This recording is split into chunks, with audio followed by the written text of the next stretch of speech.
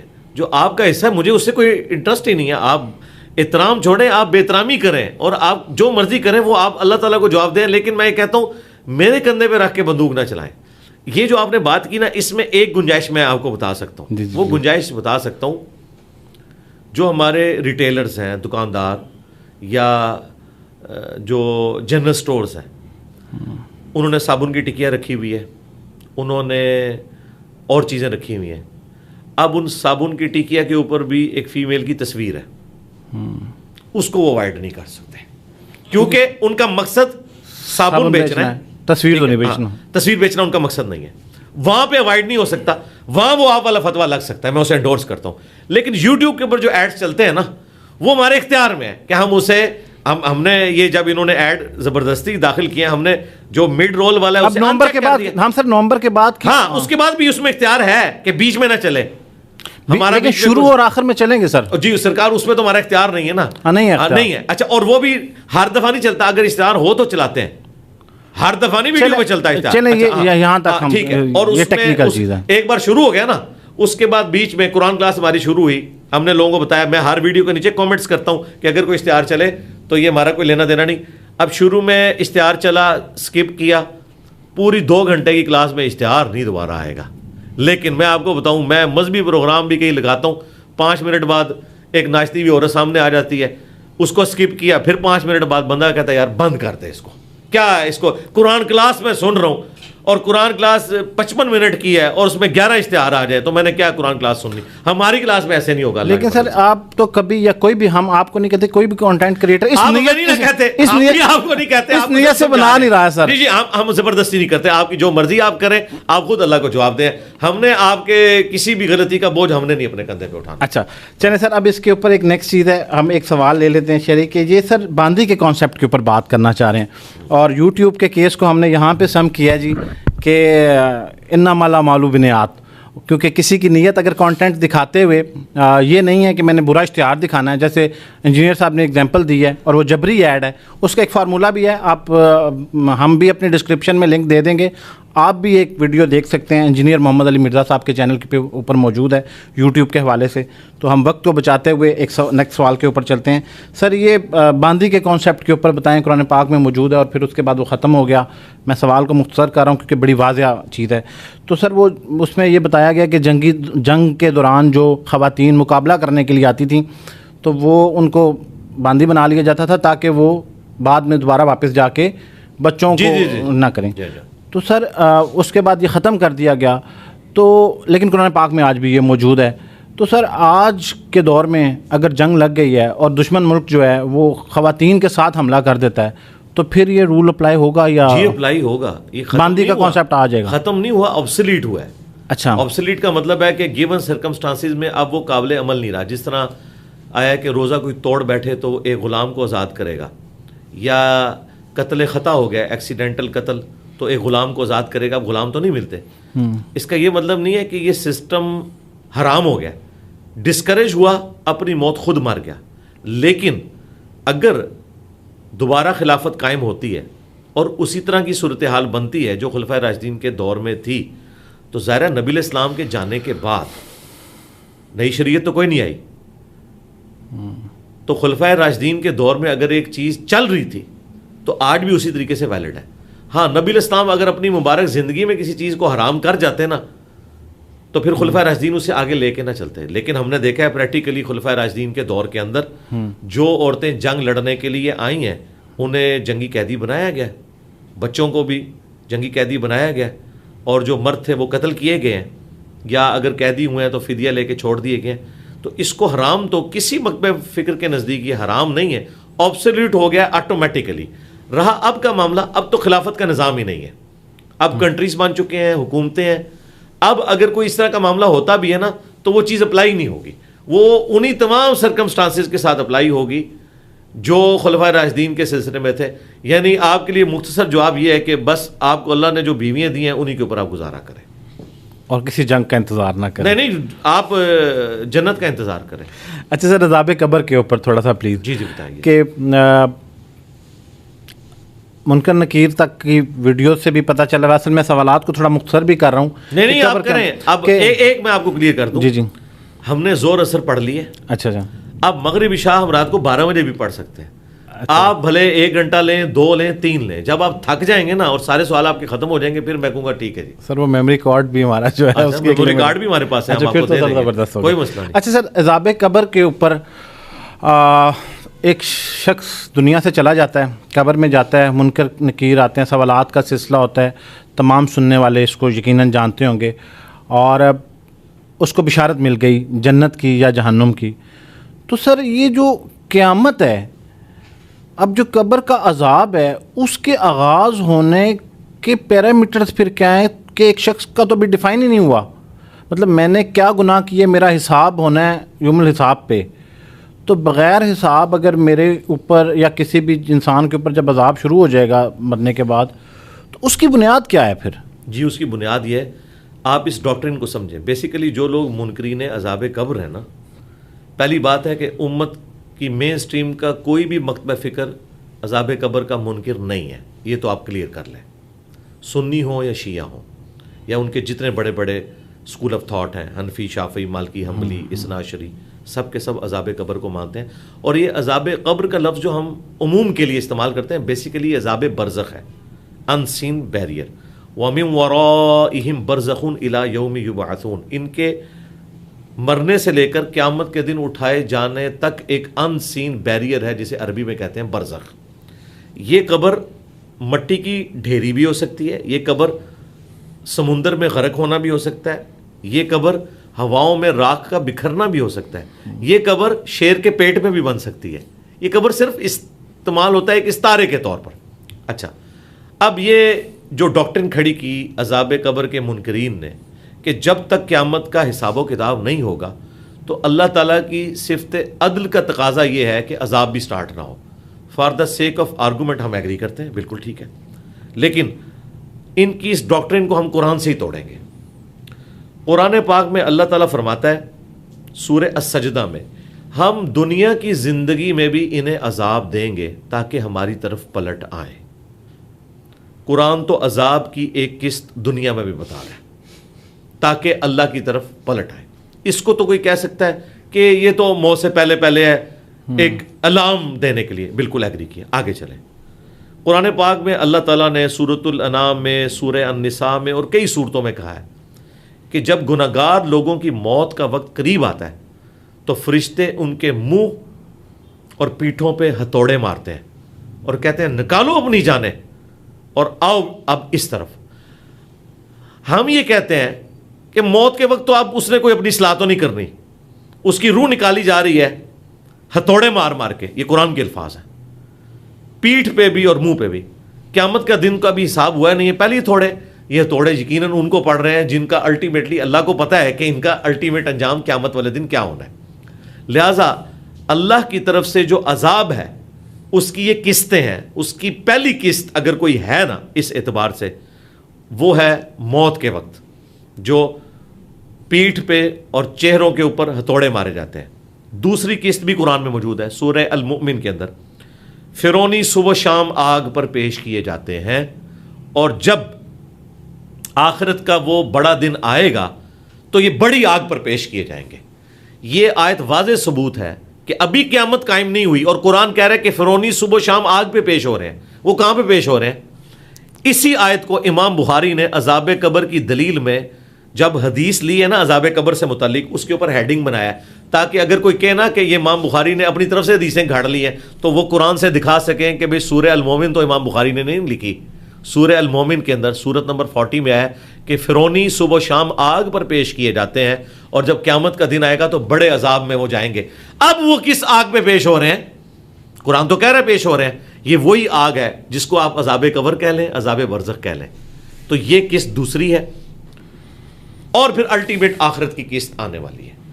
اب اس میں technical question scientific یہ ہو سکتا ہے کہ ایک بندہ آج سے 10,000 سال پہلے فوت ہوا, بالکل, اور ایک قیامت سے ایک دن پہلے فوت ہوا. ہاں جی, اس کا جواب ہم دیتے ہیں. ہاں جی, یہ کیلکولیشن کرنا اللہ کا کام ہے. اللہ تعالیٰ کسی شخص کے ساتھ ایسا بھی کر سکتا ہے کہ اس کے ایک دن کو اس پہ اس طرح طاری کرے کہ وہ 10,000 سال کے اوپر بھاری ہو جائے.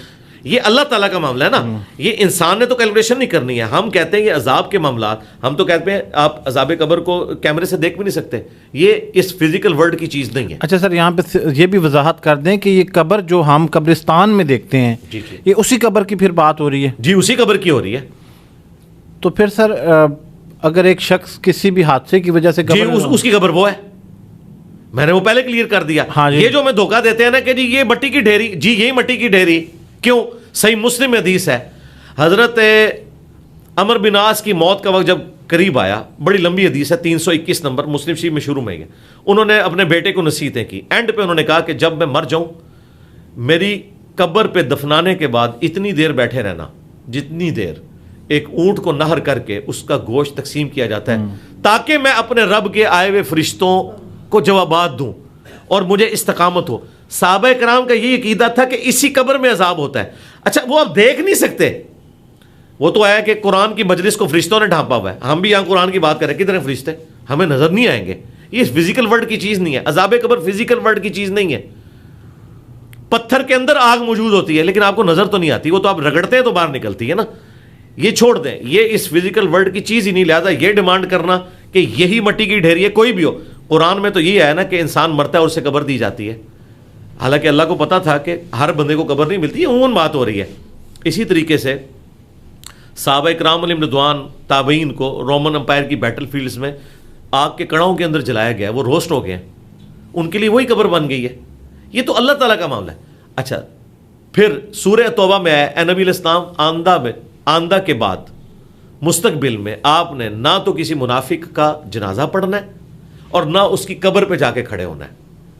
تو یہ جو قبر والا معاملہ چل رہا ہے, اللہ تعالیٰ نے اسے بڑی امپورٹنس دی ہوئی ہے. تو سر جب قیامت کے دن حساب ہوگا تو یہ پھر کوئی اس کی کہاں کوئی وضاحت اللہ نے کیلکولیشن کرنی ہے نا جی, کہ کتنا مائنس ہو گیا, کتنا رہ گیا. اچھا چلے قیامت میں بھی آ جائے, قیامت میں بھی 50,000 سال کا دن ہے, قرآن میں ہے 50,000 سال کا. اب آپ مجھ سے اگر یہ پوچھیں کہ انجینئر صاحب جس کا حساب پہلے دن پہلی گھڑی میں ہو گیا وہ تو ٹھیک ہے, تو جس کی آخری میں, تو پھر آپ کیا جواب دیں گے؟ کیا قرآن کو وائلیٹ کرنا شروع کر دیں گے؟ آپ کہیں گے کہ بھائی قرآن میں آیا ہوا ہے, میں اس کو اسی طریقے سے مانتا ہوں. اب شکر ہے کہ یہ قرآن میں آیا ہوا ہے, یہ حدیث میں آیا ہوتا تو اس کو بھی تختہ مشلوں نے بنا لینا تھا. سر جن کو جنت کی بشارت ملی ہے وہ پھر جنت والی تمام چیزیں ان کو ملنا شروع ہو جائیں گی؟ سرکار یہ آپ کی کیلکولیشن ہے ہی نہیں ہے. نہ یہ پیکج آپ نے آفر کرنا ہے, نہ یہ پیکج گورنمنٹ نے آفر کرنا ہے, نہ امریکہ نے دینا ہے, نہ IMF نے دینا ہے. یہ اللہ نے دینا ہے. یہ اللہ کو پتا ہے کہ وہ آخرت کی کیفیت کیا ہے. ہمیں تو ایک دھندلا سا تصور بتایا گیا ہے. ہمیں تو یہ بھی بتایا گیا ہے بخاری مسلم میں کہ 7 قسم کے لوگوں کو اللہ کے عرش کا سایہ نصیب ہو جائے گا قیامت والے دن میدان محشر میں. ان کی جنت وہیں سے شروع ہو جائے گی. جب اللہ کے عرش کا سایہ مل گیا آپ کو, پھر میدان محشر میں ہونے والے سارے کے سارے کام وہ آپ کے لیے ایک اس تماشائی کے مانند ہے جو پیویلین میں ایئر کنڈیشن کمرے میں بیٹھ کے پسینے میں شرابور کرکٹر کی بیٹنگ دیکھ رہا ہے. وہ کیفیت صرف کرکٹر گزار رہا ہے, وہ تو بیٹھا ہوا ہے ایئر کنڈیشن کمرے میں. جو اللہ تعالیٰ کے عرش کے سائے کے نیچے آ جائے گا, وہ بھلے 50,000 سال کا دن بھی ہو, اس کے لیے تو آسان ہو جائے گا کاٹنا. وہ تو پھر انجینئر صاحب ہم یہ کہہ سکتے ہیں کہ جو شخص جس دن مرا پھر اس کی قیامت شروع ہو گئی؟ جی بخاری مسلم میں حدیث ہے, جو مر گیا اس کی قیامت شروع ہوگی. اس کی قیامت شروع ہوگی. اور وہ قیامت کیا ہے؟ وہ آخرت. آخرت کیا ہے؟ مرنے سے لے کر جنت یا جہنم میں پہنچنے تک یہ سارے کا سارا پورشن آخرہ ہے. اما عائشہ کی حدیث ہے بخاری میں, جب نبی علیہ السلام کا آخری دن تھا, عبد الرحمن بن ابی بکر آئے, ان کے ہاتھوں میں مسواک دیکھی, نبی علیہ السلام نے اشارہ کیا مسواک ترغیب کے لیے, آپ نے اپنے منہ میں ڈالی لیکن آپ کمزوری کی وجہ سے چبا نہیں سکے. تو سیدہ عائشہ کہتی ہیں میں نے وہ چبا کے حضور کو دی اور نبی علیہ السلام نے اس کو چبایا. اور اما عائشہ کہتی ہیں میری خوش قسمتی ہے کہ اللہ تعالیٰ نے میرے تھوک کو اور نبی علیہ السلام کے تھوک کو اکٹھا کر دیا.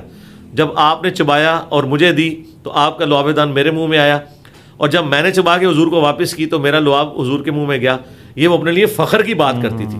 وہ کہتی ہیں کہ رسول اللہ صلی اللہ علیہ وآلہ وسلم کے تھوک مبارک اور میرے تھوک کو اللہ تعالیٰ نے اس دن جمع کر دیا ایک جگہ, جو رسول اللہ کی دنیا کی زندگی کا آخری دن اور آخرت کی زندگی کا پہلا دن تھا. اما عائشہ کے الفاظ ہیں بخاری میں کہ جس دن حضور فوت ہوئے نا, وہ نبی علیہ السلام کی آخرت کا پہلا دن تھا. مرتے ہی آخرت شروع ہوگی اس بندے کی. تو پھر سر عالم برزخ میں جو روحیں جائیں گی اور پھر وہ دوبارہ واپس پھونکی جائیں گی اور پھر وہ کھڑی ہو کے امتحان دیں گی. جی جی جی. تو اس کے درمیان میں پھر یہ پروسیس جو آپ بتا رہے ہیں وہ علیین سجین وہ سارے کے سارے معاملات ہیں. فی الوقت میرے بھائی ہمیں اس سے کوئی غرض نہیں ہے. نبی علیہ السلام نے فرمایا میں اور قیامت اس طرح ساتھ بھیجے گئے ہیں جس طرح یہ 2 انگلیاں. صحیح مسلم میں. اب آپ مجھے کہیں کہ انجینئر صاحب یہ والی 2 انگلیاں حضور نے جوڑی تھیں, یہ والی جوڑی تھیں یا یہ والی جوڑی تھیں. یار نبی علیہ السلام انگلیاں اس لیے نہیں جوڑ رہے تھے کہ آپ یہ بتائیں کہ جوڑی کون سی 2 تھی. وہ اس بات کی تھیم کو بتا رہے تھے. تھیم یہ ہے کہ مرنے سے پہلے آخرت کی تیاری کریں. آپ نے اللہ کو منہ دکھانا ہے, جو اس کے پیغمبر کی تعلیمات ہیں آپ اسے فالو کریں, یہ ہے تھیم. باقی جو آخرت کے معاملات ہیں وہ ہم آپ کو ٹائنیز ڈیٹیل تک خود سے گھاڑ کے نہیں بتائیں گے. میرا مسئلہ یہ ہے کہ میں اتنی بات کرتا ہوں جتنی بکش بات ہے, اس کے بعد میں معاملہ اللہ کے سپرد کرتا ہوں, کیونکہ ہمیں اجازت نہیں ہے کہ ہم اس میں تب آزمائی کریں. کئی اسکالرز ہیں جو کرتے ہیں اور لوگ کہتے ہیں دیکھو جی انہوں نے بڑا پوائنٹ بتایا. پوائنٹ کہاں سے بتایا؟ خود بیٹھ کے گھڑا. وہ تو شاعر آپ سے بہتر گھاڑ لیتا ہے, اور سب سے بہتر تو ہالی ووڈ والے گھڑتے ہیں, کیا کچھ نہیں دکھا دیتے. لیکن کیا یہ سپورٹیو ہے, قرآن و سنت سے سپورٹڈ ہے؟ یہ تو نہیں. ہم نے تو جو بات کرنی ہے جتنی آئی ہے ہم بتائیں گے کہ یہ ہے. اللہ تعالیٰ اس دنیا میں بھی آپ کو اتنی بڑی چیز دکھاتا ہے. جون جولائی کی گرمیوں میں اگر ملیریا کسی کو ہوا ہو, ٹائیفائڈ, اسے آپ 3 رضائیاں بھی اڑا دینا اسے ٹھنڈ لگتی. ادھر بیٹھے بندوں کو گرمی لگ رہی ہوتی ہے. ایک ہی جگہ پہ 2 مختلف بندوں کے اوپر 2 حالتیں طاری ہوئی ہوئی ہیں. کافر بھی یہ مذاق اڑاتے ہیں. پتہ ہے آپ کو کافر کیا کہتے تھے؟ قرآن میں آیا کہ دوزخ میں ہے 19 فرشتے, تو وہ ٹھٹا اڑاتے تھے. وہ کہتے تھے 19 ہیں. ایک کہتا تھا میں پلوان ہوں, 10 تو میں دیکھ لوں گا. دوسرا کہتا تھا باقی 9 میں سنبھال لاں گا. اب مجھے بتائیں اس طرح قرآن کا مذاق اڑانا مشرکین عرب, بھئی وہ 19 پلوان نہیں ہے, 19 فرشتے ہیں. وہ تو ایک فرشتہ بھی ہو, ایک بھی نہ ہو. اللہ تعالیٰ نے کہا کہ میں نے 19 کا عدد ان کے لیے فتنہ بنا دیا. وہ فتنہ ایسا بنا, اس وقت کافروں کے لیے بنا. آج تک لوگ 19 کی کیلکولیشن کر رہے ہیں, جی بسم اللہ کے 19 حروف ہیں, ٹھیک ہے ہوں گے, اور پوری 19 کے اوپر کتابیں لکھ دی ہیں لوگوں نے, ٹھیک ہے. تو یہ 19 کا عدد ایک فتنہ ان لوگوں کے لیے بنا. اس زمانے میں انہوں نے یہ باتیں کرنی شروع کر دی. اچھا پھر یہ بھی باتیں کرتے تھے کہ قرآن میں آیا نا کہ ہم ان کو بھی اور ان کے معبودوں کو بھی جہنم میں پھینکیں گے. تو پتہ کیا کہا مشرکین عرب نے؟ انہوں نے کہا ٹھیک ہے پھر جیزس کرائسٹ بھی جہنم میں جائیں گے, کیونکہ عیسائی ان کو پوجتے ہیں, کرسچنز. اب اس کا جواب پھر اللہ کو قرآن میں دینا پڑا. اللہ نے فرمایا سورہ زخرف میں کہ عیسیٰ ابن مریم کی جو مثال انہوں نے بیان کی ہے نا, تو صرف یہ جو ہے وہ ایک جھگڑا کرنے کے لیے کر رہے ہیں. وہ تو اللہ کے نیک بندے تھے, ان کا کیا لینا دینا اس شرک کے ساتھ جو لوگوں نے ان کی طرف منسوب کیا. اللہ کو بھی ریبٹل کرنا پڑا ہے, ریپلائی ٹو کرنا پڑا ہے. حالانکہ اللہ کی بات پرفیکٹ تھی. ہمیں یہ اللہ تعالیٰ ریپلائی نہ بھی کرتا نا, تب بھی ہم نے لوگوں سے کہنا تھا کہ اگر قرآن میں آیا نا کہ ان کے جھوٹے معبود بھی جہنم میں جائیں گے, یعنی بت بھی, اور وہ بت جہنم میں اس لیے نہیں جا رہے کہ بتوں کو عذاب ہو رہا ہے. بتوں کا کیا قصور ہے؟ صرف ان کی حسرت میں اضافہ کرنے کے لیے کہ ہم انہیں پوچھتے تھے یہ بھی ہمارے ساتھ جہنم میں ہے. تو عیسیٰ ابن مریم تو نہیں جائیں گے نا. لیکن اللہ نے پھر بھی جواب دیا کہ عیسیٰ ابن مریم کیوں جائیں گے بھائی, وہ تو اللہ تعالیٰ کے ایک چنے ہوئے بندے ہیں, مقرب بندے ہیں. تو یہ جو لوگ پخے چھوڑتے ہیں نا, اس کا جواب اسی لیے تو اتنی موٹی کتاب ہے. ورنہ تو اللہ تو ایک بات ایک صفحے میں بھی کر سکتا تھا. اللہ کو بھی سینکڑوں صفحے چاہیے بات کرنے کے لیے. کیوں؟ کیونکہ شیطان نے اتنے اپنے ایجنٹ چھوڑے ہوئے ہیں اور اپنی ایسی غلط تعلیمات پھیلا دی ہیں, انہیں ریبٹل کرنا پڑتا ہے. اچھا ایک کانسیپٹ جو ہے وہ, کیونکہ آپ نے خود بہت دفعہ واضح کی ہے امام والا, تو وہ ذرا بتا دیں کہ وہ بھی بہت سارے لوگوں نے مجھ سے پوچھا کہ یہ جب کچھ لوگ ان کو امام کہہ رہے ہوتے تو یہ امام وہ EMAM والا. مجھے یہ بتائیے اگر مجھے دوسرے والا بھی امام کہہ لیں تو ان کو کیا تکلیف ہے؟ وہ کہتے ہیں کہ یہ کہلواتے ہیں امام اور شاید وقت کے امام بننے کی. نہیں میں نے کبھی نہیں. آپ دیکھیں ان کے علماء کے ناموں کے ساتھ سٹارٹ میں بھی دمیں لگی ہوتی ہیں اور اینڈ پہ بھی. ہمارے آفیشیل یوٹیوب چینل کا نام ہے انجینئر محمد علی مرزا, ٹھیک ہے, حافظہ اللہ دامت برکاتم عالیہ مدہ ذلہ کچھ لکھا ہوا ہے, یا انجینئر سے پہلے کوئی حضرت لکھا ہوا ہے, علامہ لکھا ہوا ہے, کوئی اور چیز لکھی ہے؟ بالکل نہیں ہے. یہ تو ان کے مسئلے ہیں. انہوں نے تو آج 14ویں صدی کے علماء کے ساتھ بھی امام لکھا ہوا ہے, وہ والا امام جو امام بخاری اور امام مسلم والا امام ہے. ہم کہہ رہے ہوتے ہیں کہ ٹھیک ہے یار, یہ کہتے ہیں تو ٹھیک ہے ہو گئے امام. ان کے امام کہتے ہیں جو آگے کھڑا ہوا ہو, ٹھیک ہے, فاتحہ خلف الامام, امام کے پیچھے فاتحہ, امام آگے کھڑا ہوتا ہے, لیڈ کرتا ہے. وہ حدیث کی فیلڈ میں بھی کوئی لیڈ کر سکتا ہے, کرکٹ کی فیلڈ میں بھی کوئی لیڈ کر سکتا ہے, وہ بھی امام ہے. امام عربی کا لفظ ہے.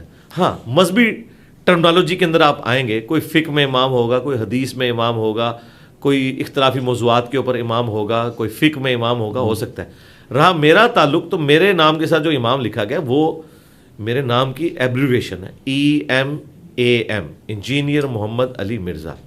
یہ اگر وہ والا امام بنایا ہوتا نا تو اس وقت دنیا میں جو امام کے سپیلنگ چل رہے ہیں نا وہ آئی کے ساتھ چل رہے ہیں, ای کے ساتھ نہیں چل رہے. آپ کہیں مجھے دکھائیں کہ ای کے ساتھ ہو. تو ہمارے اسٹوڈنٹس نے اگر ہمیں وہ والا امام ڈکلیئر کرنا ہوتا جو انہوں نے اپنے بزرگوں کو ڈکلیئر کیا ہوا ہے, ان بزرگوں کو کہ جن کی تعلیمات قرآن و سنت کے خلاف ہیں, لیکن چونکہ ان کے امام تو ہیں نا, ہم رسپیکٹ کرتے ہیں, تو ان معنوں میں بھی اگر ہمارے اسٹوڈنٹس ہمیں امام کہتے تو انہیں تو کوئی اعتراض نہیں ہونا چاہیے تھا. کیا امام خمینی کو شیعہ امام نہیں کہہ رہے, تو کیا سنیوں نے انہیں امام مان لیا ہوا ہے؟ نہیں مانا ہوا نا. تو شیعہ کے لیے تو امام ہے نا وہ. اسی طریقے سے یہ بھی امام جلالی کہہ رہے ہیں. سر امام ہونے کے لیے فرقہ ہونا ضروری ہے نا پھر؟ نہیں فرقہ, کیونکہ آپ کہتے ہیں فرقہ کوئی نہیں ہے تو وہ اس سے منسوب کرتے ہیں. نہیں وہ فرقے کا ہونا کیا, فرقے تو سارے جہنمی ہیں, انہوں نے ہمیں خود کہا ہے.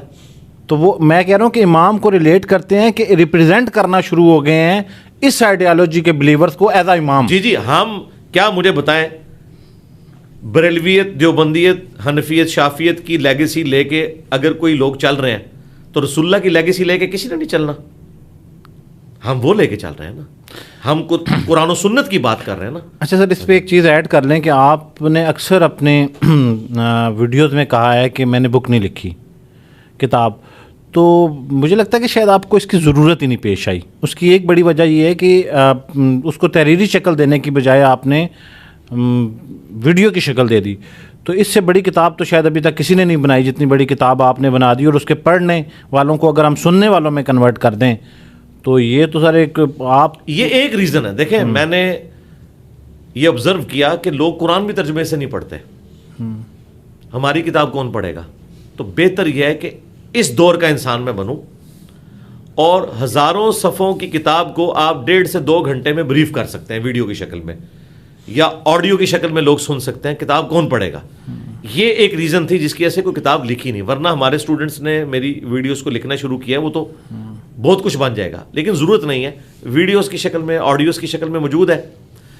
اب رہا مسئلہ کتاب نہ لکھنے کا, تو اس کا دوسرا پہلو یہ کہ میں یہ سمجھتا ہوں کہ ہمیں اتنی موٹی موٹی کتابیں نہیں لکھنی چاہیے, لوگ پڑھیں گے نہیں. زیادہ سے زیادہ اپنا موقف بیان کرنا ہے نا ریٹن فارم میں, تو آپ بروشرز کی شکل میں, پمفلٹس کی شکل میں, ریسرچ پیپرز کی شکل میں لکھیں. جو میں نے لکھے ہیں 2 صفحوں کے ریسرچ پیپرز, وہ آپ کو اینڈ پہ مل بھی جائیں گے, 2 صفحوں کا, 4 صفحوں کا, جس میں میں ایک بات مختصر انداز میں پہنچا دیتا ہوں. اور اس میں بھی آپ دیکھیں قرآن کی آیات اور احادیث لکھی ہوئی ہیں, ان کے ساتھ نمبرنگ ہوئی ہوئی ہے کہ یہ آیت فلاں سورت کی فلاں نمبر آیت ہے, یہ حدیث بخاری میں اس نمبر کے اوپر ہے, مسلم میں اس نمبر کے اوپر ہے. اس میں جو میرے اپنے الفاظ ہیں وہ بہت تھوڑے ہیں, وہ ہیڈنگز کی شکل میں ہے, یا کوئی مورل لیسن نکلتا ہے تو میں نوٹ کر کے نہ نیچے لکھتا ہوں کہ اس آیت سے یہ نکلتا ہے. بس میں خود سے کچھ بھی نہیں لکھتا تاکہ لوگوں کو پتہ چلے ہم نے قرآن و سنت کی طرف جانا ہے. اگر آپ کتابیں لکھیں گے بہت بڑی بڑی تو ظاہر ہے پھر اس میں قرآن و سنت تو شاید 5% ہوگا, 95% آپ کی اپنی تھاٹس شامل ہو جائیں گی, تو نقصان ہی ہوتا ہے. بہتر یہ ہے کہ لوگوں کو اوریجنل کتابوں کی طرف چھوڑیں. اور سر یہ آپ کہتے ہیں کہ ہم نے کوئی فرقہ لانچ نہیں کیا, جی ڈیفینیٹلی, لیکن ایک آئیڈیالوجی جو آپ پروموٹ ہو رہی ہے تھرو انجینئر محمد علی مرزا, کیا ہو رہی ہے؟ مطلب آپ کے بیانات میں ایک چیز میں نے ذاتی طور پہ آبزرو کی ہے کہ اس میں اصلاح سے زیادہ تنقید کا پہلو بھی بڑھتا جا رہا ہے وقت کے ساتھ. شروع کی ویڈیوز میں نہیں تھا, اور آپ کی گفتگو میں کوئی تھوڑا سا ریونچ والا ایلیمنٹ اگر ہم کہیں تو, جیسے علامہ خادم رضوی صاحب کا جو ایکسنٹ تھا, یہ کوئی پچھلے 8 مہینے یا 1 سال سے اگر آپ خود اپنی ویڈیوز دیکھیں تو وہ ٹوٹل اس کے اوپر کنورٹ ہو رہا ہے. جی میں اس کی ریزن بتاتا ہوں آپ کو. دیکھیں یہ بالکل اس طریقے سے ہے جس طرح کافروں نے رسول اللہ کی ذات کے اوپر اعتراض کیا. وہ کہتے ہیں کہ نبی الاسلام کی مکی زندگی اور مدنی زندگی میں زمین آسمان کا فرق ہے. آپ کو پتہ ہے نبی الاسلام کے اوپر جو کرٹیسزم کرتے ہیں نا نان مسلم, وہ یہی کرتے ہیں. وہ کہتے ہیں مکے میں نبی الاسلام کو کوئی کامیابی نہیں ملی, بقول ان کے صرف 125 بندے ساتھ تھے. جیسے ہی مدینہ شریف میں آلٹرنیٹو بیس ملا, آپ نے ہولی وار کے نام کے اوپر جہاد شروع کیا, اپنے لوگوں کو اکٹھا کیا, اور اگلے 13 سال کے اندر رومنز اور پرشینز کو بھی الٹ دیا. یہ میں ان کی ڈاکٹرن آپ کو بتا رہا ہوں. ریالٹی تو ایسے ہوئی ہے, ڈاکٹرن ان کی غلط ہے. بھائی بات یہ ہے, وہ جو مکے کے 13 سال تھے وہ نبی الاسلام نے گراؤنڈز بنائی, اپنے مخلص ساتھی تیار کیے. اس کے بعد مدینہ شریف میں جا کے آپ کی یہ ریکوائرمنٹ ہو گئی کہ آپ کو جہاد اور قتال کرنا پڑا. ورنہ وہ شخص جو 2/3 رات صرف قرآن پڑھتا تھا, کسی کو انگلی بھی نہیں لگاتا تھا, آج اس کے ہاتھ میں تلوار ہے, اوپر اس نے خود پہنا ہوا ہے, اس کے ساتھی بھی قتل ہو رہے ہیں اس کے سامنے, اس کے اپنے دانت بھی شہید ہو رہے ہیں. اب مجھے بتائیں یہ کتنا بڑا کنٹراسٹ ہے.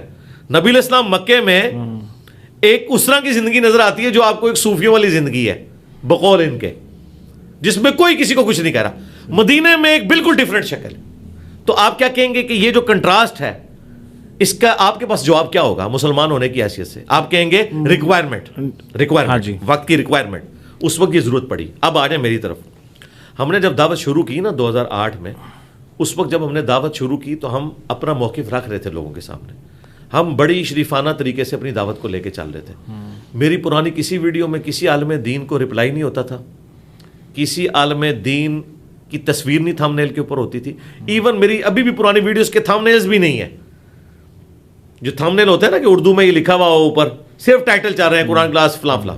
اچھا, یہ اچانک کیا ہوا 2015-16 میں جب انہوں نے دیکھا کہ یار یہ تو دعوت پھیل رہی ہے, انہوں نے مجھے کبھی کہنا شروع کیا یہ قادیانی جونیئر ہے. تو اب مجھے بتائیں, جب آپ لوگ مسلمانوں کے مال کو لوٹیں گے, ان کی جداد کے اوپر قبضہ کریں گے, تو پھر غزوہ بدر تو ہوگی. جب آپ خندق کے موقع پہ سارے قبائل کو چڑھائیں گے تو مدینہ شریف میں خندق بھی کھودی جائے گی اور غزوہ خندق والا معاملہ بھی ہوگا. اور جب آپ سپر پاور 1.5 لاکھ کی فوج لے کے عرب کے بارڈر پہ آئے گی تو غزوہ تبوک بھی ہوگی. یہ لوگ اس طریقے سے شروع ہوئے 2015 میں, جب انہوں نے مجھے ڈی فیم کرنے کے لیے, مجھے ونریبل کرنے کے لیے میرے پہ الزامات لگائے, میرے اسلام کو چیلنج کیا, تو میں جواب دینے پہ آیا. اور جب میں جواب دینے پہ آیا تو وہ شخص جو 2/3 رات صرف قیام میں گزارتا تھا, مدینہ شریف میں آ کے نبی علیہ السلام کا قیام بھی اتنا لمبا نہیں رہا. اس وجہ سے آپ گلٹ بھی فیل کرتے تھے, اسی لیے آیا تھا اذا جاء نصر اللہ والفتح ورأیت الناس يدخلون فی دین اللہ افواجا فسبح بحمد ربک واستغفر انہ کان توابا. کہ اب دیکھ رہے ہیں آپ کے دین کا غلبہ ہو چکا ہے, اب آپ استغفار کریں, آخرت کی طرف متوجہ ہوں, کیونکہ آپ گلٹ فیل کرتے تھے کہ اب میں وہ ٹائم نہیں اپنی عبادت کو دے پاتا, اپنی مصروفیات. دن کے وقت آپ اصحاب صوفہ میں بیٹھے ہوتے تھے, لیکن ہر انسان کی خواہش ہوتی ہے اس کا پرسنل ریلیشن اللہ کے ساتھ ہو. لیکن اللہ تعالیٰ اپنے نبی کو تسلی دیتا تھا, آپ جو کام کر رہے ہیں نا یہ قیام النہار ہے, دن کا قیام ہے, یہ قیام اللیل سے افضل ہے, کیونکہ وہ آپ کی ذات کے لیے, پوری انسانیت کے لیے جو آپ کام کر رہے ہیں. تو ہمارا بھی قیام النہار جو ہے 2015 کے بعد شروع ہوا ہے. تو یہ ہمارا مدنی دور ہے, یہ آپ سمجھ لیں. یہ جب جو بھی اب سامنے آئے گا, اب دیکھیں ہماری یہ دعوت کی امپائر کہاں تک پہنچی ہے کہ اب ان سب لوگوں نے ہمیں پاور تسلیم کیا ہے. یار دیوبندی پچھلے 100 سال میں چشتی رسول اللہ کے اوپر کفر کا فتویٰ نہیں نکلوا سکے بریلویوں سے, میں نے نکلوا لیا ہے نا, دیا نا مفتی منیر صاحب نے. تو یہ ثابت ہو گیا کہ اللہ کے فضل سے جو کام فرقے نہیں کر سکے تھے, ہماری دعوت نے بغیر فرقہ واریت کے ان سب کو مسلمان سمجھتے ہوئے. آپ کہہ رہے ہیں نا کہ شائبہ ہوتا ہے, شائبہ اگر آپ کو ہوتا ہے, آپ نے اگر اس کو مچھلی ثابت کرنا ہے تو کسی ڈھنگ سے کریں گے نا, آپ کبھی بھی نہیں اسے مچھلی ثابت کر سکتے. مجھے اگر آپ نے فرقہ ثابت کرنا ہے تو میری چندہ بک دکھائیں, میرا مدرسہ, میری مسجد, یہ بھی کرائے کی جگہ مدرسہ نہیں ہے, یہ ریکارڈنگ کے بعد بند ہو جائے گا. نماز ہم بھی مسجد میں پڑھتے ہیں. کوئی علیحدہ سے ایسی کتاب دکھائیں جس میں میں نے ساروں کو کافر ڈکلیئر کیا اور ان کے پیچھے نماز نہیں ہوتی, یہ کہو میں تو نمازیں ان کے پیچھے پڑھوں, چندے ان کو دوں, سارے فرقوں باری باری, کبھی بریلویوں کے پیچھے نماز پڑھوں, کبھی شیعہ کے پیچھے پڑھوں, میں کو میرے بھائی ہیں, چندے ان کو دوں, تو میں کہاں سے لادا ہو گیا؟ لادا تو یہ ہوئے میں. لیکن سر اب آپ اس کے ساتھ ساتھ یہ بھی چیز دیکھیں کہ آپ جس سیاسی لیڈر کے سے اب کافی اختلاف نظر آتا ہے اب ویڈیو میں آپ کا, تو آپ اکثر کہتے ہیں کہ وہ گراس روٹ لیول پہ انہوں نے تربیت ایسی کی ہے کہ اب یہ اشتعال جو ہے نا, آپ ہم اکثر یہ اگر دیکھا جائے تو کہا جاتا ہے کہ لیڈر کی جو کمیونیکیشن سٹائل ہے, ایگریشن جس کو ہم کہہ سکتے ہیں, تو ٹریگر ڈاؤن ہوتا ہے اور نیچے والے لوگوں میں بھی آتا ہے. تو آپ کو کہیں یہ نہیں لگتا کہ اگر جب آپ الفاظ میں اتنی سختی لے آتے ہیں اور بعض اوقات شاید جب آپ جذباتی کیفیت میں ہوتے ہیں تو آپ کا والیوم جو ہے وہ بھی کافی اونچا ہوتا ہے, اور میں ذاتی حیثیت میں یہ کہنا چاہتا ہوں کہ الفاظ بھی شاید کبھی مناسب نہیں رہتے. تو وہ آپ مجھ سے ڈیبیٹ کر سکتے ہیں, میں اس کو ریبٹل کرتا ہوں نا. تو میں پہلے تو ریبٹل یہ کرتا ہوں, آپ نے کہا کہ یہ نیچے تو effect جائے. ہاں جی جو سننے والے میں ہیں آپ کو بتاؤں, سننے آج والے. مجھے ہاں بڑے کتنے بچوں نے ہاتھ اٹھایا کہ ہم بریلوی تھے اور ہم جو ہے وہ چھوڑ کے میں آگے تو چھوڑ میں آ رہے ہیں اور اب داتا دربار گرانے جا رہے ہیں, یہ کہا انہوں نے؟ نہیں, یہ نہیں کہا. بس یہ آپ ادھر ہی رک جائیں نا. ہاں جی, قادیانیوں کی عبادت گاہیں ان سے مینار تو بریلوی توڑے, ہم نے تو کسی بریلوی کا مزار نہیں اکھاڑا جا کے. ہمارے اس وقت ہزاروں بلکہ اب تو میں کہہ سکتا ہوں لاکھوں اسٹوڈنٹ ہیں لاہور کے اندر. کبھی داتا دربار پہ حملہ ہوا ہے؟ ہم تو افیکٹ ہی ہیں ان کے. ہمارے اسٹوڈنٹس کو یہ دھکے دے کے مسجد سے نکالتے ہیں, وہ پھر ان کے پیچھے نمازیں پڑھتے ہیں. تو آپ نے جس پولیٹیکل لیڈر سے مجھے کمپیئر کیا 180 ڈگری کا فرق ہے. ان کی گالی گلوچ اور وہ ساری چیزیں نظر آتی ہیں. ہمارے اسٹوڈنٹس تو گالیاں کھا رہے ہیں, اپنے ماں باپ کی لادہ کھاتے ہیں. مولویوں کے پورے جمعے ہمارے اسٹوڈنٹس کے اوپر ہوتے ہیں, وہ پھر بےچارے ان کو چندہ دیتے ہیں, نمازیں ان کے پیچھے پڑھتے ہیں. ہمارا تو یہ پھل جو ہے نا ہمارے اسٹوڈنٹس کی شکل میں نظر آ رہا ہے. ہم پیسو موڈ میں ہیں, ہم ایکٹیو موڈ میں ہے ہی نہیں ہے. یہی تو میں بتانا چاہ رہا ہوں, ہم نے ثابت کر دیا ہے کہ ہم فرقہ نہیں ہیں. اگر ہم فرقہ ہوتے تو یہ کچھ کر رہے ہوتے. اب آپ نے کہا الفاظ کا چناؤ, ہمیں آپ کوئی ایسا لفظ بتائیں جو ہم نے چنا ہو جو قرآن و سنت کے منافی ہو, اس سے زیادہ ورسٹ فارم میں ان فرقوں میں موجود نہ ہو, پھر تو آپ بات کریں. سر یہ تو کمپیریزن میں چلا جائے گا نا. جی ظاہر ہے, آپ نے ایک چیز ثابت کرنی ہے نا. آپ نے کہا نا کہ انجینئر صاحب آپ کا سخت چناؤ ہے, تو میں بتاؤں گا کہ ہاں خادم رضوی صاحب نے وہابیوں کو کہا سوراں دے سور, چلے خادم رضوی کو کہیں گے ہارڈ لائنر ہے. بریلویوں کا امام کون ہے؟ احمد صاحب بریلوی. جی احمد صاحب بریلوی صاحب نے کہا ہے دیوبندی ہوں, شیعہ ہوں, اہل حدیث ہوں, یہ 1,00,000 دفعہ بھی اللہ کا نام لیں ذبیحہ مردار ہی رہے گا, اور یہ سب کے سب مرتد اور واجب القتل ہیں. یہ اعلیٰ حضرت کا فتویٰ ہے احکام شریعت کے اندر. اور میں کیا کہتا ہوں؟ میں کہتا ہوں بریلوی ہوں, دیوبندی ہوں, اہل حدیث ہوں, شیعہ ہوں, اپنی لاکھ گمراہیوں کے باوجود ہمارے مسلمان بھائی ہیں. ہم چندے ان کو دیں گے, نمازیں ان کے پیچھے پڑھیں گے, ان کی اصلاح کی کوشش کریں گے. ہم انہیں یہ نہیں کہیں گے کہ ان کا ذبیحہ حرام ہے. ہمارے تو اکیڈمی کے سموسے جس دکان سے آتے ہیں نا وہ کٹر دیوبندیوں کی دکان ہے, تو ہم تو ان کے سموسے اتنے عرصے سے کھا رہے ہیں. اور دیکھیں سموسے کا کوئی فرقہ نہیں ہوتا. انہوں نے بھی آج تک یہ نہیں کہا کہ ہم انجینئر صاحب کو سموسہ نہیں دیں گے کیونکہ پیسے مل رہے ہیں. ٹھیک ہے, 20-25 ہزار کے بھی بعض کا سموسے آ جاتے ہیں ہماری ایک اتوار کے اوپر جب زیادہ رش ہو جاتا ہے. لیکن سر جو میرا موقف ہے وہ یہ ہے کہ مجھے لگتا ہے آپ کا موقف تو مر گیا. نہیں سر بڑا نہیں, نہ بڑا ہے تو مر گیا, نہ بڑا ہے نہ مرا ہے. نہیں مر گیا, نہ بالکل نہیں بڑا سر. اس کی وجہ یہ ہے کہ آپ سے ایکسپیکٹ نہیں کیا جانا چاہیے یہ چیز, کیونکہ آپ تو بات لے گئے نا, میں تو مان نہیں نا آپ کی بات. نہیں سر آپ ایک بات لے گئے نا کہ میں نے یہ بات کی ہے, اس کا میں جواب دوں گا. اگر ہم یہ یہاں سے بنیادی آپ جیسے منجی ٹھوک دوں گا ان کی. جی ادھر رک, ٹھیک ہے ادھر روک جائیں. اچھا اگر آپ پنجابی ہیں اور آپ پنجابی ہیں, جی پنجابی ہوں سر. اگر آپ پنجابی ہیں اور آپ کو خوف خدا ہے اور آپ نے مر کے اللہ کو جان دینی ہے, تو آپ اپنے کیمرے میں جرت کرتے ہیں منجی ٹھوکنے کا مطلب کیا ہوتا ہے؟ کیا یہ ولگر لینگویج ہے؟ کیا یہ پنجاب کا محاورہ نہیں ہے؟ اس میں کون سا ولگر پانا ہے مجھے بتائیں. پہلے تو مجھے بتائیں منجی ٹھوکنے کا مطلب کیا ہے. کئی لوگوں کو تو پتہ ہی نہیں. آپ بتائیں آپ کو مطلب پتہ ہے اس کا؟ سر دیکھیں مجھے اس کا مطلب تو اگر ہم منجی ٹھوکنے کا مطلب سر دیکھیں کہیں کسی کتاب میں لکھا ہوا نہیں ہے. چلے جو آپ کو پتہ ہے. اچھا اگر میں اس کا یہ مفہوم نکالوں. نہیں آپ نہیں مفہوم نکالے گے, کیونکہ سر اس میں یہ کہیں لکھا نہیں نا. اور سرکار میں آپ کو بتاتا ہوں نا کہاں لکھا ہے منجی ٹھوکنے کا مطلب بتائیں. میری جان میں آپ کو بتاتا ہوں. پہلے تو آپ پہلے یہ مانیں کہ مجھے نہیں مطلب اس کا پتا, میں نے کہیں پڑھا نہیں ہے.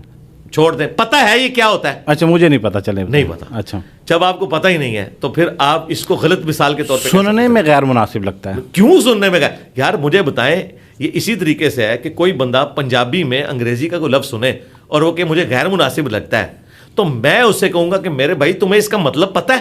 میں آپ کو بتاتا ہوں, میں نے 2011 میں ایک لیکچر ریکارڈ کرایا. اس میں نے جنگ جمل صفین نہروان کے اوپر گفتگو کی, اور میں نے کہا کہ بعض صحابہ نیوٹرل ہو گئے تھے. نیوٹرل کا مطلب آپ کو انگریزی میں پتا ہے, غیر جانبدار کو کہتے ہیں نیوٹرل. مولویوں نے میرے خلاف کلپ بنایا کہ اس نے کہا صحابہ پاگل ہو گئے تھے. انہوں نے کہا نیوٹرل کا مطلب ہوتا ہے جس کا دماغ خراب ہو جائے.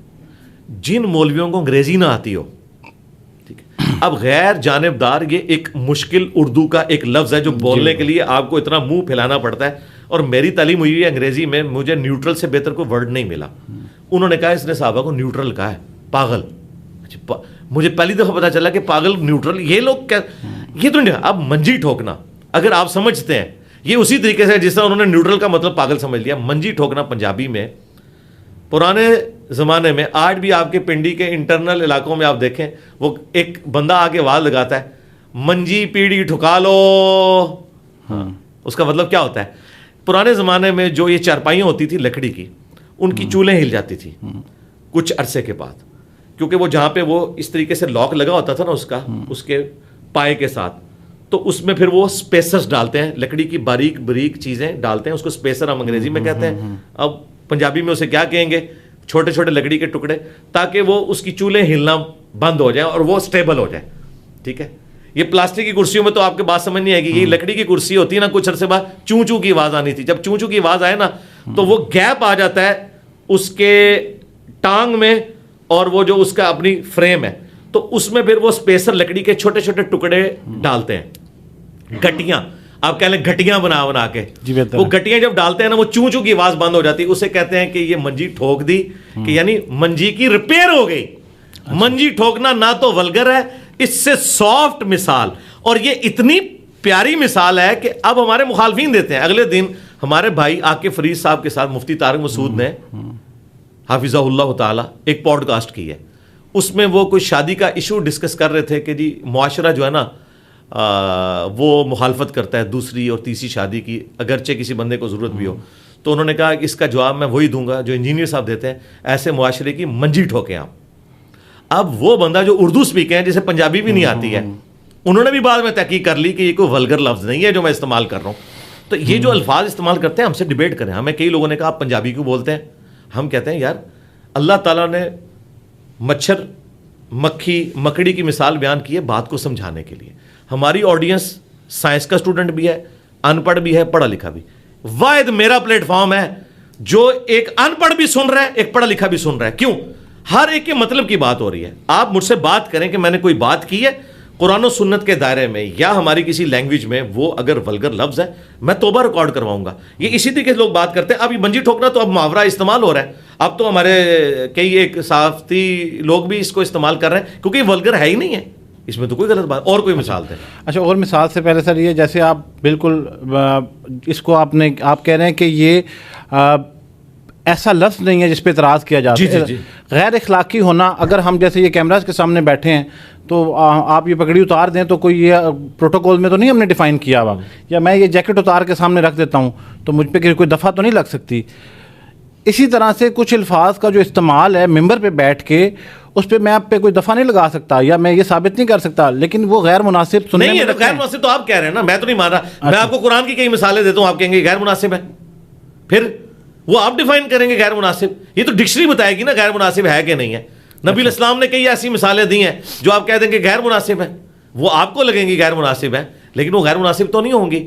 ان میں بعض اوقات ایسی مثالیں بھی قرآن و حدیث کے اندر آئی ہوئی ہیں جو عام ہماری گفتگو میں ہم سمجھیں گے شاید غیر مناسب ہے, لیکن ہم انہیں غیر مناسب کیونکہ سر میں اس کو اس کانٹیکسٹ میں لے رہا ہوں کہ اتنی شعوری سر نہیں اس کی نہیں غلط اس لیے کہ اتنی شعوری گفتگو کے درمیان جب آپ یہ کرتے ہیں بنیاد ہی ختم ہو گئی, تو اب آپ علماء کی طرح اگر لکیر پیٹیں گے. سر اگلے سوال پہ چلے جاتے ہیں. خام خواہ چیز کو آپ خام خواہ محرم کو مجرم بنانے کی کوشش تو نہ کریں. نہیں میں تو رکوں گا. بالکل آپ نے کہا بہت سی باتیں اگلی بھی میرے آرگیومنٹس کا ہرگز مطلب کوئی سچویشن کو ون کرنا نہیں ہے.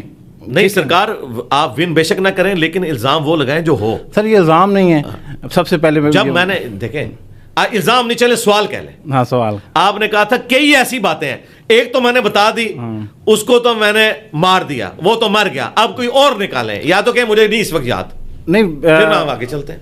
آپ نے کہا کئی ایک باتیں ہیں, تو میں کہہ رہا ہوں کہ کیمرے میں ابھی مجھ سے جواب لے لیں. اچھا سر, جب آپ یہ کہتے ہیں کہ تواڈے بابے تے شاہی کوئی نہیں. جی بالکل ٹھیک ہے جی, بالکل یہ لکھا ہوا. ہاں یہ لکھا ہوا بھی ہے. اس سے پہلے بھی کچھ کہتا ہوں, نبی صلی اللہ علیہ وسلم کے جیسا ہے ہی کوئی نہیں اور تواڈے بابے تے شاہی کوئی نہیں. عقیدہ ٹھیک نہیں؟ اچھا عقیدہ ٹھیک ہے. ہاں عقیدہ تو دیکھیں سر, میں عقیدے کے اوپر تو کوئی بات ہی نہیں ہو رہی, انداز کے اوپر بات ہو رہی ہے. ٹھیک ہے, اگر یہاں جتنی خوبصورتی سے یہ لکھا ہوا ہے نا, اتنی خوبصورتی سے اس کی ادائیگی ہے تو کوئی اعتراض نہیں. اس خوبصورتی سے ادائیگی نہیں ہوگی میرے بھائی. بات یہ ہے جس بات کا جو وزن ہے وہ اسی طریقے سے بیان ہوتا ہے. نبی علیہ السلام جب غصے کی حالت میں کوئی بات کرتے تھے وہ غصے کی حالت میں ہی ہوتی تھی. یہ نہیں ہوتا یہ عقیدہ بھی بالکل درست ہے اور یہ انہوں نے ہمیں پڑھایا ہوا ہے, انہوں نے ہمیں خود پڑھایا ہوا ہے کہ بڑے سے بڑا غوث قطب ابدال ہو, ایک صحابی کے گھوڑے کی قدموں کی خاک بھی نہیں ہے. تو یہ کیا کہہ رہے ہوتے ہیں, بابت شاہی کوئی نہیں. یہ اپنے بابوں کو جانوروں سے بدتر کہیں. میں نے رسول اللہ کے ساتھ کمپیئر کیا, میں پھر ون کر کے ہوں اپنا مقدمہ.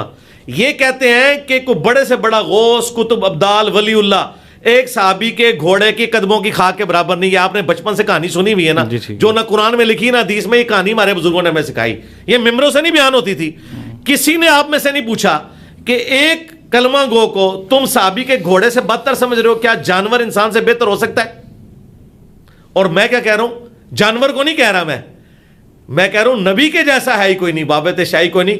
یعنی نبی علیہ السلام کے مقابلے پہ بابا کوئی شے نہیں ہے. جبکہ یہ لوگ پتہ کہتے تھے, یہ کہتے تھے بابے تو جانوروں سے بھی بدتر ہیں. تو میں پھر ون کر گیا, لے آؤ کوئی اور مثال. کہ جیسے غامدی صاحب بھی خطاب کرتے ہیں, بات کرتے ہیں, تو میرا خیال ہے غامدی صاحب کی غصے والی ویڈیوز اگر میں آپ کو دکھاؤں, آپ کہیں یہ وہی غامدی صاحب ہیں, چھوڑ دیں. غامدی صاحب کے بارے میں میری زبان بند رہنے دیں, ہمارے استاد ہیں, ہم کچھ اور بول دیں گے پھر. اچھا سر, گراؤنڈ میں کرکٹرز اور جو پلیئرز ہوتے ہیں وہ سجدہ کرتے ہیں, تو وہ ٹھیک ہے آپ کی نظر میں اس میں کوئی یہ سوال ہے کسی میری نظر پلیئر میں کس نے مجھ سے کیا تھا؟ جس پلیئر نے کیا اس سے تو بتائیں کہ بھئی تیرا تو نکاح ٹوٹ گیا, تیری بیعت بھی ٹوٹ گئی, اور دوبارہ سے مسلمان ہو. کیونکہ کرکٹر یا تو بریلوی ہوگا یا دیوبندی ہوگا, کیونکہ حنفیوں کے نزدیک بغیر وضو کے آپ سجدہ نہیں کر سکتے, اور بغیر وضو کے سجدہ کرنا یہ توہین ہے اللہ کی, اور چونکہ اللہ کی توہین ہے لہٰذا نکاح بھی ٹوٹے گا اور بیعت بھی ٹوٹ جائے گی اور تجدید ایمان بھی کرنا ہوگا. اچھا رہا مسئلہ قرآن و سنت کا, تو اس کے لیے پہلے آپ کو پھر اپنے فرقے سے اعلان برات کرنا ہوگا.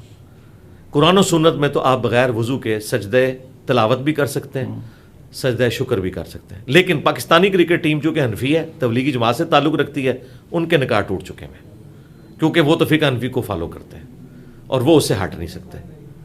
رہا ہمارا مسئلہ تو وہ کلیئر ہے بالکل الحمدللہ. سر آخر میں آپ کی بڑی کوشش ہے اور بڑے سالوں سے, تو اس جہلم شہر کے آپ رہنے والے ہیں, تو یہ جتنی چیزیں اتنے سالوں سے ہو رہی ہیں بہت مشکل کام ہے ڈیفینیٹلی. اور آپ اپنی اکثر ویڈیوز میں کہتے ہیں کہ جس راستے پہ میں چل رہا ہوں اس راستے میں رہتے ہوئے مجھے بہت ساری مشکلات ہوتی ہیں, یعنی ایک فیملی سے ملنا اور بہت ساری چیزیں. تو کبھی ایسا ہوتا ہے آپ کا دل کرتا ہے کہ یار میں اسی طرح سے واپس جاؤں باہر شہر کے اندر, جو کہ شاید مجھے لگتا ہے اب آپ نہیں جاتے ہوں گے, اور کوئی مس کرتے ہوں جہلم کی لڈن کی چائے یا وہاں فوجی مل کے سامنے سے چاٹ ملتی ہے, اور آپ کا ڈے ٹائم میں نہیں اب نہیں کرتا, کیونکہ مجھے اب جو مزہ آ رہا ہے نا الحمدللہ. دیکھیں یہ جو پھل پک کے سامنے تیار ہو چکا ہے, پوری دنیا میں ایک ریولوشن آ گئی ہے. اس کا ٹیسٹ تو میری پوری زندگی کی چاٹوں پہ, گول گپوں کے اوپر اور ہر چیز کے اوپر جو ہے نا وہ بھاری ہے الحمدللہ. اس کی وجہ یہ ہے کہ یہ پھل سامنے آ چکا ہے. ہاں اگر اس میں کوئی کامیابی نہ ہوئی ہوتی کوانٹیٹیو وائز تو میں شاید پھر مس کرتا, وہ بھی میرے ایمان کی کمزوری ہوتی ہے اگر میں مس کرتا, کیونکہ جب آپ بڑی کاز کے لیے کام کرتے ہیں پھر آپ یہ نہیں دیکھتے کہ اس کا رزلٹ کیا نکلے, آپ یہ دیکھتے ہیں کہ آپ کی کمٹمنٹ اللہ کے ساتھ کیا ہے. لیکن میرے کیس میں تو الحمدللہ صدیوں میں کوئی ایسا بندہ پیدا ہوتا ہے کہ جس کی ریولوشن اسے اس کی زندگی میں دکھا دی جائے. بڑے بڑے لوگ آئے ہیں, دنیا سے چلے گئے ہیں, لیکن ان کے مرنے کے بعد ان کی دعوت بہت پھیلی پھول گئی اور لوگوں نے اس ریولوشن کو دیکھا. لیکن الحمدللہ وہ چند ایک لوگ جنہوں نے اپنی زندگی میں انقلاب دیکھا ہے نا اپنی لیگیسی کا, تو ان میں سے ایک میں ہوں. تو میں تو اس کے اوپر بہت خوش ہوں الحمدللہ. انجینئر محمد علی مرزا صاحب, آپ کا بہت بہت شکریہ. تھینک یو سو مچ سر, جزاک اللہ. جزاک اللہ خیر.